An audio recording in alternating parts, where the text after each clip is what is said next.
Ziglar. Inspiring true performance. Welcome, everybody. I'm glad you're here. It's a free weekly podcast. We're excited to do the Ziglar podcast and want you to tell everybody you know about it. My name is Blake Lindsay, and this is Jill Tibbles. Hi. And Mr. Ziglar is here. We're going to talk about sales today. And I want to ask you, what is one of your favorite memories? I know you've got a great sales career, and you tell a lot of great stories, but what is one of your good memories about your sales career? One of my favorites is, of course, when I made my first sale, because I'd been knocking on doors. I was in direct sales, and I'd been working, and finally, at the end of a long day, and I was very discouraged, I finally knocked on the door. People wouldn't even let me in the house, and this was in the days when they trusted everybody. It wouldn't even let me in the house. And finally, on the next to last home, in this particular incident, a lady answered the door and was very kind and pleasant, and I gave her my little spiel, as we called it in those days. And she said, well, that sounds interesting, but why don't you go next door and see my brother-in-law, and maybe we can get together tonight, and both families can be there. Man alive, I was so excited. That was the first word of encouragement I'd had. The next night I went there, and I made the presentation. Mrs. J.O. Freeman was the lady, as host is the name, and Mrs. B.C. Dickert was the lady that lived next door. Now, this is over 50 years ago now. You got to understand that. Well, the interesting thing is, when I made the presentation, they responded favorably, and Mrs. Freeman bought the offer I was making, and I was so excited. I was just sitting there, just reveling. I finally had a sale, and I couldn't believe it. And so I was just all excited. And then finally, Mrs. Freeman said, Mr. Ziglar, I believe Mrs. Dickert is interested in this too. And I said, well, what about it, Mrs. Dickert? And she said, well, I didn't bring my money with me. And with great tact, I said, well, shoot, you just live next door. Why don't you go get it? There you go. I like that. She said, well, I think I will.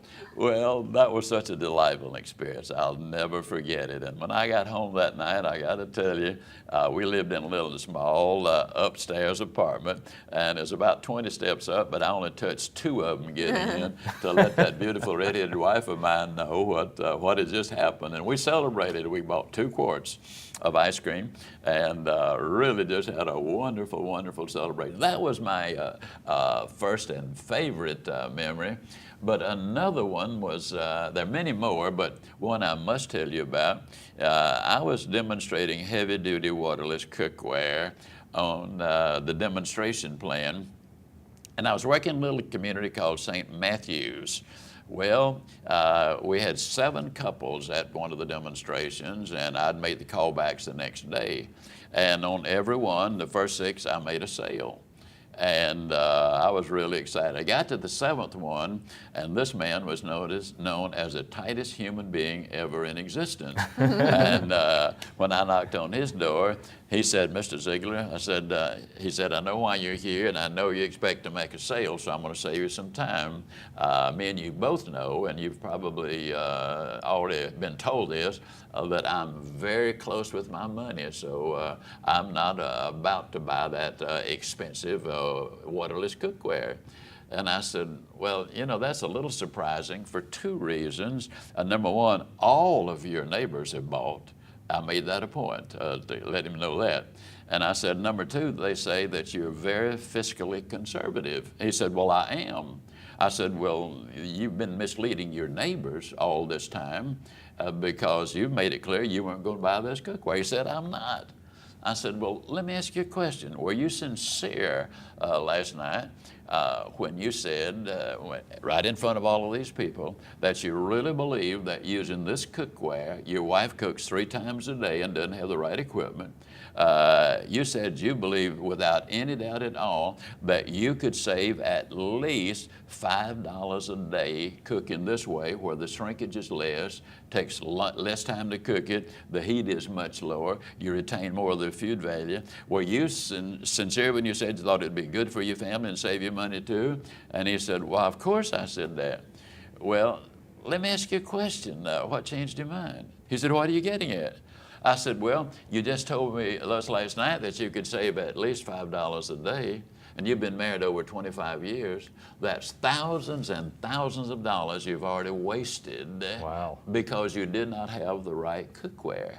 And now you say you're going to keep on wasting those thousands of dollars because you're not going to invest $345 in a set of cookware that would save you thousands of dollars every year. I said, that's government thinking. That shows you're a tightwad. I bet that got his attention. And if you don't think for 1 minute that I'm not going to tell every one of these people that you did not buy because, you couldn't figure, I said, man alive, you'll lose your reputation in this whole community. Well, he got kind of taken and said, well, I guess you're right. I made the sale, and here's the interesting thing. From that time on, every time I was in that community, word about those demonstrations got around because it went from hostess to hostess to hostess. And he would always know whose home I'd going to be demonstrating in. And he would always show up before I started the demonstration, and he would look at the list of guests, and he would say, well, now, this one won't be any trouble. You can sell that one and this one and this one. Uh-oh, here's two that you'd never make it with. I better go with you on those. And he became the biggest booster I've ever had. How about that? That was a wonderful sale that I That's made. fun. Sounds like it. I lived that as you were telling. It was just fun to hear that. Is there anything that you know a lot more now than you did back then? We all do. Yeah. Is there anything in particular that you wish you knew back then? Well, the thing I wish I had known then was what I know now, if you want to know the truth about it. I wish that I clearly understood the benefits that go with being in the profession of selling. When I did my research and discovered the contributions that the sales organizations have made in this country, and when you think about it, Christopher Columbus was a salesman. He had to sell those people on getting on that ship and going into the unknown. Sir Walter Raleigh was a salesman. He's the one that persuaded the people to go. When you start thinking about when we fought for our independence, George Washington was a wonderful salesman. He had to tell the people, look, we're going to go to war against the most powerful nation in the world. We are undermanned, underarmed, and if we win the war, they're not going to be able to pay us, and if we lose, we'll be prisoners. Now, those were his problems, but he said, freedom is our goal. That's what we want. This is what we will have. He was a tremendous salesman. The rest is history. That tells us a lot about sales and why sales is important and what you've learned from sales. Thank you so much. We hope you've enjoyed this podcast. And I wish we'd had time for me to say that it's critical that the salespeople have the highest of all moral values, ethical values. well, I think we did have that time. Do we have that You time? just said it. Oh. If you like this podcast, we want you to tell other people about it.